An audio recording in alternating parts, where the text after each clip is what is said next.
Imagine করুন আপনার সামনে একটি 500 টাকার নোট পড়ে আছে।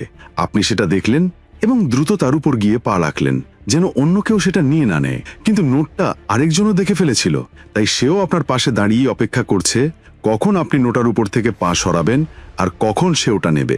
বিষয়টা আপনি অনুমান করতে পেরে চুপচাপ সেখানে কাঠ হয়ে দাঁড়িয়ে আছেন। এভাবে 10 মিনিট চলে গেল, কিন্তু আপনি পা সেখান থেকে সরাচ্ছেন না। এখন আমাকে বলুন, আপনি কতক্ষণ ওই নোটটার উপর এভাবে দাঁড়িয়ে থাকবেন? আমি জানি এর কোনো স্পেসিফিক আনসার আপনার কাছেও নেই, কারণ এটা নির্ভর করবে আপনি নোটটা পাওয়ার জন্য কতটা ডেসপারেট, নোটটার প্রতি আপনি কতটা আগ্রহী। তাই হতেই পারে আপনি যতক্ষণ না নোটটা পাচ্ছেন ততক্ষণ ওভাবেই দাঁড়িয়ে আছেন। এতে 30 মিনিট যাক কিংবা 1 ঘন্টা। যেখানে পৃথিবীর শীর্ষ ধনী ব্যক্তি ইলন মাস্ক বলেন, আমার পকেট থেকে যদি $100 নোট মাটিতে পড়ে যায় তাহলে আমি সেই নোট ওঠাই না, কারণ ওটা ওঠাতে আমার যতটা সময় লাগবে সেই সময়ের মাঝে আমি আরো $500 ইনকাম করে নেব। এটাই প্যাসিভ ইনকামের প্রসেস। এখন নিশ্চয়ই আপনি ভাবছেন, এইসব কথা আমি আপনাকে কেন বলছি? কারণটা হচ্ছে, আমরা অনেকেই এমন অদ্ভুত কিছু ঘটনা ঘটাই যেখানে আমরা শপিং করতে গিয়ে কিছু টাকা সেভ করার জন্য দোকানদারের সাথে 1-2 ঘন্টা বার্গেনিং করি। কোথাও কম মূল্যে পণ্য পাওয়ার কথা শুনে লম্বা লাইনের পেছনে ঘন্টার পর ঘন্টা দাঁড়িয়ে অপেক্ষা করি। কেন করি? কারণ টাকা আমাদের কাছে সবথেকে বেশি গুরুত্বপূর্ণ, এমনকি টাইমের থেকেও। কিন্তু রবার্ট কিওসাকি বলেন, money is just like a piece of paper, it's just like a toilet paper. অথচ আমরা সারা জীবন এই টাকার পেছনে ছুটি, যেখানে আমাদের উচিত টাকাকে নিজের পেছনে ছোটানো। টাকার জন্য সারা জীবন কাজ না করে টাকাকে নিজের জন্য কাজ করানো। কিন্তু কিভাবে? এই প্রশ্নের উত্তর রবার্ট কিওসাকি তার বিশ্ববিখ্যাত বই রিচ ড্যাড পুয়ার ড্যাডে দিয়েছেন। তিনি বলেন, আমার বাবাও অন্য বাবাদের মতো আমাকে লেখাপড়া শিখিয়েছিলেন যেন আমি বড় হয়ে একটা ভালো 9 to 5 জব করতে পারি এবং সময় বিক্রি করে টাকা ইনকাম করতে পারি। কিন্তু আমি দেখলাম তিনি নিজেও 9 to 5 জব করছেন এবং গরিব হয়েই আছেন। তাই আমার মাথায় একটা প্রশ্নের উদয় হলো, যদি আমি তার পথে অনুসরণ করি তবে নিশ্চয়ই আমার ভবিষ্যৎও তার মতোই হবে। এরপর আমি পরিচিত হই আমার বন্ধুর বাবার সাথে। তিনি খুব বেশি শিক্ষিত না হলেও তার ছেলেকে সবসময় বিজনেসের কথা বলতেন, প্যাসিভ ইনকাম ক্রিয়েট করার কথা বলতেন তোমার টাকার পেছনে ছোটা বন্ধ করতে হবে আর এমন কিছু করতে হবে যেন টাকা তোমার পেছনে ছুটে, মানে টাকা তোমার জন্য কাজ করে, তুমি টাকার জন্য নও। যাকে বলে ঘুমিয়ে ঘুমিয়ে ইনকাম। তার কথাগুলো আমার খুব ভালো লাগে, কারণ তিনি নিজেই এই পদ্ধতি অনুসরণ করে একজন সেলফ মেড মিলিয়নিয়ার হয়েছেন। ভাইজান, আজকের এই ভিডিওতে আমরা রিচ ড্যাডের বলা পথ অনুসরণ করে এমন 4টি বাছাইকৃত প্যাসিভ ইনকাম আইডিয়া সম্পর্কে আলোচনা করব, যা আপনাকে ট্রু ওয়েলথ বিল্ড করতে, নিজের হোল ব্লাড লাইনের প্রথম সেলফ মেড মিলিয়নিয়ার হয়ে উঠতে সবথেকে বেশি সাহায্য করবে। So my dear brothers and sisters, let's start. Passive income idea number 1।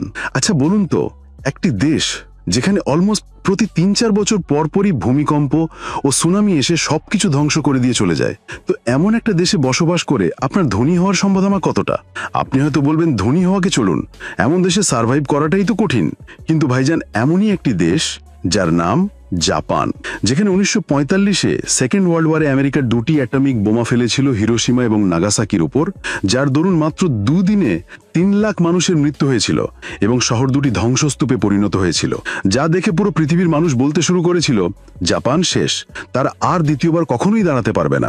অথচ সেই দেশ আজ পৃথিবীর ওয়ান অফ দ্য স্ট্রংগেস্ট ইকোনমির একটি, যে দেশের মানুষের কোয়ালিটি অফ লাইফ পুরো পৃথিবীতে ওয়ান অফ দ্য বেস্ট। এছাড়াও আজ তারা প্রতিটা ফিল্ডেই পৃথিবীর যে কোনো দেশের থেকে এগিয়ে। জানলে অবাক হবেন, তারা এই অসম্ভব কাজটা সম্ভব করেছিল মাত্র একটি পদ্ধতি অবলম্বন করে। কি সেই পদ্ধতি? জানতে হলে আপনাকে ঘুরে আসতে হবে 6ই আগস্ট 1945 থেকে। সুন্দর একটা দিন, জাপানের মানুষ হাসি খুশিভাবে তাদের দৈনন্দিন কাজে ব্যস্ত ছিল, কিন্তু কিছুক্ষণ পর যেটা ঘটতে চলেছিল তাকে হয়তো কিয়ামত বলেই আখ্যা দেওয়া উত্তম। কর্নেল আউল তিবেটস তার B-29 প্লেন থেকে লিটল বয় নামের একটি 4000 কেজি পরমাণু বোম হিরোশিমার উপর ফেলে দেয়। 43 সেকেন্ড সময় লাগে বোমটার মাটিতে পড়তে। বাস, পুরো শহর এক নিমিষে শেষ হয়ে যায়। পুরো পৃথিবী স্তম্ভিত হয়ে যায়, কারণ এর আগে এমন ধ্বংস কেউ কখনো দেখেনি। আমেরিকা এরপরও থেমে থাকেনি। 9 আগস্ট 1945-এ প্রথম বিস্ফোরণের মাত্র 3 দিন পর নাগাসাকিতে ফ্যাটম্যান নামের 4500 কেজি ওজনের দ্বিতীয় পরমাণু বোম ফেলে। চোখের পলকে এই শহরও ছাই বদলে যায়। এই ঘটনার 76 দিন পর 51টি দেশ একসাথে মিলিত হয়ে জাতিসংঘ নামে একটা প্রতিষ্ঠান গড়ে তোলে, যাতে পরবর্তীতে কোনো দেশের এমন করুণ পরিণতি না হয়। যাই হোক, এত কিছুর পরও জাপান হার মানেনি। পুরো 5 বছর তারা এমন করুণ পরিস্থিতি থেকে বেরিয়ে আসার জন্য একটি উপায়কে খুঁজে বেরিয়েছিল। অবশেষে তারা সেই উপায় পেয়েও যায়, সেটা হলো বিজনেস। জাপান অ্যানাউন্স করে পরবর্তী 10 বছরে তাদের টেক্সটাইল ইন্ডাস্ট্রি পৃথিবীতে সবার আগে থাকবে। কিন্তু সমস্যা হলো টেক্সটাইলের জন্য সবথেকে প্রয়োজনীয় জিনিস সয়েল তাদের কাছে একেবারেই ছিল না। কিন্তু জাপানের গভর্নমেন্ট তাদের কাছে কি নেই তার উপর নয়, বরং কি আছে তার উপর ফোকাস করেছিল। আর যেই কথা সেই কাজ করেও দেখিয়েছিল। মাত্র 10 বছরে জাপান টেক্সটাইলে পৃথিবীর শীর্ষে পৌঁছে গিয়েছিল। এরপর তারা পরবর্তী 10 বছরে পৃথিবীর সবথেকে বড় স্টিল ম্যানুফ্যাকচারিং এর কান্ট্রিতে পরিণত হয়েছিল। আর তার 11 বছর পর তারা পৃথিবীর সবথেকে বড় অটোমোবাইল সেক্টরে রূপান্তরিত হয়েছিল, যা পুরো পৃথিবীর ইতিহাসে অনন্য। মাত্র 30 বছরে এতটা অর্জন, এত বিশাল কামব্যাক অন্য কোনো দেশ করে দেখাতে পারেনি। আর এই পুরো অসম্ভবকে জাপান সম্ভব করেছিল কেবল তাদের বিজনেস স্ট্র্যাটেজিকে কাজে লাগিয়ে। অন দি আদার হ্যান্ড, আমাদের মতো দেশগুলোর মানুষ সবসময় জবের পেছনে ছোটে, বিজনেসের পেছনে নয়।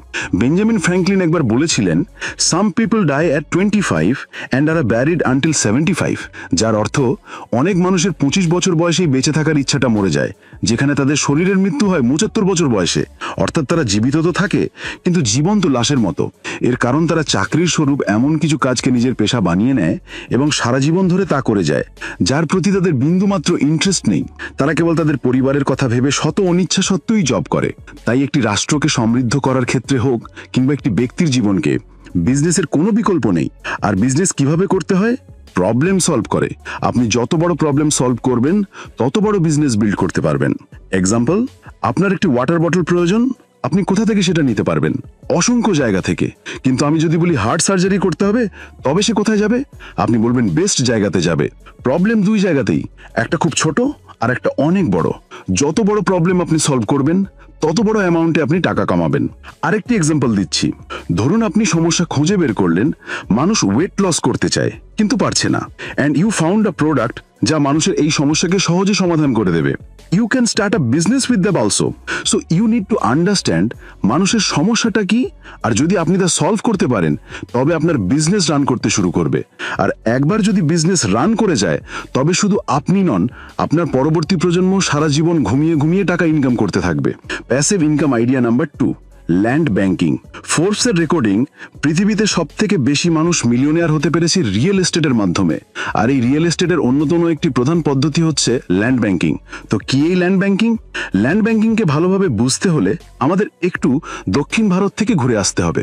আমরা সবাই জানি দক্ষিণ ভারতীয় সিনেমাগুলো বর্তমান সময় বলিউডের থেকেও দ্রুত গতিতে বুম করছে। তাই সাউথ ইন্ডাস্ট্রির মিডিয়া টাইকুন রামোজি রাও পৃথিবীর সবথেকে বড় ফিল্ম সিটি বানাতে চেয়েছিলেন। এর জন্য তিনি জায়গা খুঁজতে শুরু করেন। তিনি বুঝে যান প্রপার শহরে ল্যান্ডের ভ্যালু অনেক বেশি। তাই তিনি যেটা করেন, হায়দ্রাবাদ মূল শহর থেকে বেশ খানিকটা দূরে পরিত্যক্ত 2000 একর জমি কিনে নেন। জায়গাটা মরুভূমির মতো ছিল, তাই সেখানে চাষাবাদও পর্যন্ত হতো না। তাই জমি তিনি খুবই সস্তা মূল্যে কিনতে সক্ষম হন। তিনি জানতেন সময় যত কাটবে এই জায়গার মূল্য তত বাড়বে, কারণ বাড়তি জনসংখ্যার চাপে মানুষ মূল শহর থেকে এই দিকে মুভ করতে শুরু করবে। যাই হোক, এরপর তিনি সেখানে তার ড্রিম প্রজেক্ট ফিল্ম সিটি বানান, যেখানে এখনো পর্যন্ত 8000-এরও থেকে বেশি মুভি শুট করা হয়েছে, যাতে অন্তর্ভুক্ত সাম্প্রতিক বক্স অফিস কাঁপানো পুষ্পা 2, বাহুবলী, RRR এর মতো মুভিগুলো। এখন এই জায়গাটা অনেক সমৃদ্ধ হয়ে গেছে। আশেপাশে লোকালিটি গড়ে উঠেছে, হসপিটাল, শপিং কমপ্লেক্স, শিক্ষা প্রতিষ্ঠান, সমস্ত কিছু তৈরি হয়ে গেছে। একসময়ের মূল্যহীন জায়গা আজ তার মূল্য বহুগুণে বাড়িয়ে হয়ে উঠেছে 20,000 কোটি। এমনকি বর্তমান সময়ে প্রতি বছর 15 লাখ ট্যুরিস্ট ফিল্ম সিটিকে কেবল ঘুরে দেখার জন্য আসেন। তো একেই ল্যান্ড ব্যাংকিং বলা হয়। অর্থাৎ অনেক চালাকির সাথে গ্রোয়িং এলাকার আশেপাশের কোনো জমি যা ভবিষ্যতে গ্রো করবে তা খুবই কম মূল্যে কিনে নেওয়া এবং অপেক্ষা করা সেখানে উন্নতির ছোঁয়া লাগার। এটা অনেকটা আম গাছের মতো। আমের আঁটি মাটিতে রোপণ করার পর তা পূর্ণাঙ্গ গাছ হতে অনেকটা সময় নেয়, কিন্তু একবার তা বড় হয়ে গেলে পরবর্তী 200 বছর কোনো শর্ত ছাড়াই কেবল আম দিতেই থাকে। কারণ রিয়েল এস্টেটে আপনি দুটি সুবিধা পান, power of compounding plus power of renting. অর্থাৎ সময়ের সাথে সাথে জমি তো তার দাম ইনক্রিজ করে নেবেই, তার পাশাপাশি আপনি চাইলে শুধু ওই জমি ভাড়া দিয়ে অথবা তার উপর ফ্ল্যাট তৈরি করে ভাড়া দিয়ে রেন্টিং বিজনেস শুরু করতে পারেন। জানলে অবাক হবেন, কিছু প্রফেশনালি এক্সপার্ট লেভেলের খেলোয়াড়রা জমির ওপর লোন তুলে সেই লোনের টাকা দিয়ে ফ্ল্যাট বানিয়ে সেই ফ্ল্যাট থেকে পাওয়া এর রেন্ট দিয়ে লোন শোধ করে। আর এভাবে একটা সময় লোন শোধ হয়ে গেলে ফ্ল্যাটও তার, ফ্ল্যাট থেকে পাওয়া রেন্টও তার। এই পদ্ধতি ব্যবহার করে 5,000 টাকা বেতনের এক দোকানের কর্মচারী 2021 সালে 769 কোটি টাকা বাড়ি ভাড়া তুলেছেন। ইনফ্যাক্ট তার একটি বিল্ডিং থেকে রেন্ট আসে 4 কোটি পার মান্থ। আর এই লোকের নাম বিজয় আগরওয়াল। লোন নিয়ে ধনী হওয়ার উপায়ের উপর আমাদের এই ভিডিওতে তার সম্পর্কে বিস্তারিত আলোচনা করেছি। আপনি চাইলে এই ভিডিও শেষ করে তা দেখে নিতে পারেন।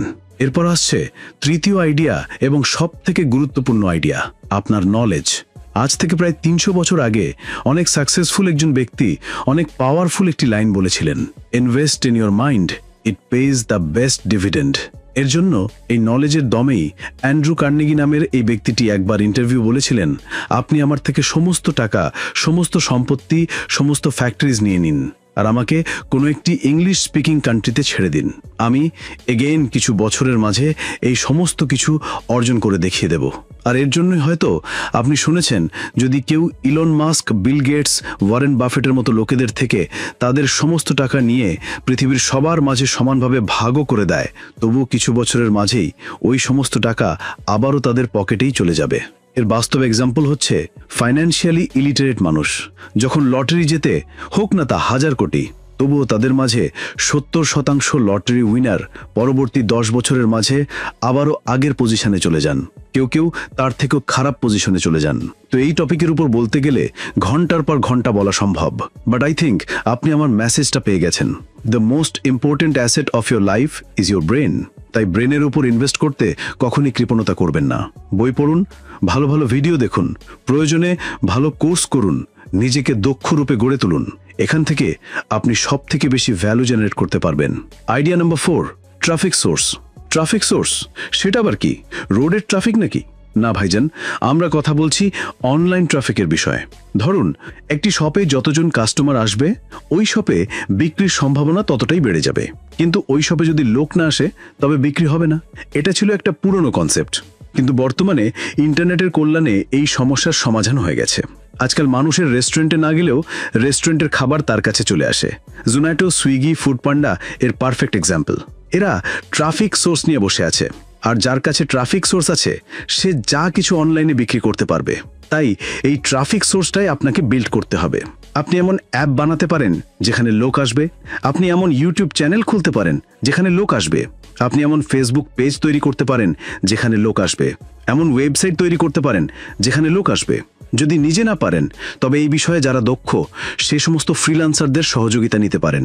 Because if you have traffic source you can generate online sales. আর আমি আপনাকে বলছি, যদি আপনি একবার অনলাইন সেলস জেনারেট করতে পারেন তবে টাকার বৃষ্টি হবে। আপনি ছবিটা দেখুন, অনেকেই চিনতে পারবেন ফেসবুক, ইউটিউব বা অন্যান্য সোশ্যাল মিডিয়া তাকে হয়তো দেখেছেন। তার নাম উম্মে কুলসুম পপি। তো তিনি আর তার স্বামী মিলে প্রিমিয়াম ফ্রুটস নামের একটি কোম্পানি চালান।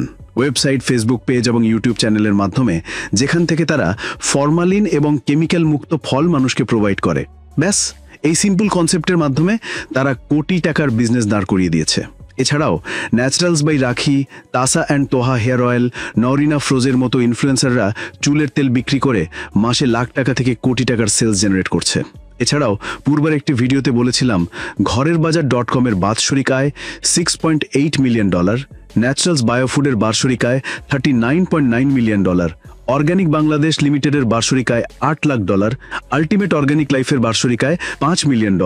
এছাড়া আরও অসংখ্য website, Facebook page, YouTube channel রয়েছে যারা মান্থলি লক্ষ লক্ষ টাকার সেলস জেনারেট করছে। এখানেই শেষ নয়, Foodpanda, Daraz, BD shop, Zomato, Swiggy এদের সেলস এবং আর্নিং তো আমাদের চিন্তারও বাইরে। আর এরা বিজনেস করছে কেবল ইন্টারনেটের শক্তিকে কাজে লাগিয়ে। এরা প্রত্যেকেই এমন একটি ট্রাফিক সোর্স বিল্ড করেছে যেখানে মানুষ আসে, তাদের পণ্য অর্ডার করে, আর এই প্রক্রিয়াতে তারা শুয়ে ঘুমিয়েই কোটি টাকার আর্নিং জেনারেট করে। তাই আপনি যদি এমন কোনো ট্রাফিক সোর্স বিল্ড করতে পারেন তবে এটাও হতে পারে আপনার প্যাসিভ ইনকামের সবথেকে সেরা একটি মাধ্যম। তো ভাইজান, এই ছিল আমাদের আজকের আয়োজন। ভিডিওটি ভালো লাগলে লাইক করবেন, কমেন্টে আপনার মূল্যবান মতামত জানাবেন, আর এমনি ভিডিও পেতে চ্যানেলটি সাবস্ক্রাইব করবেন।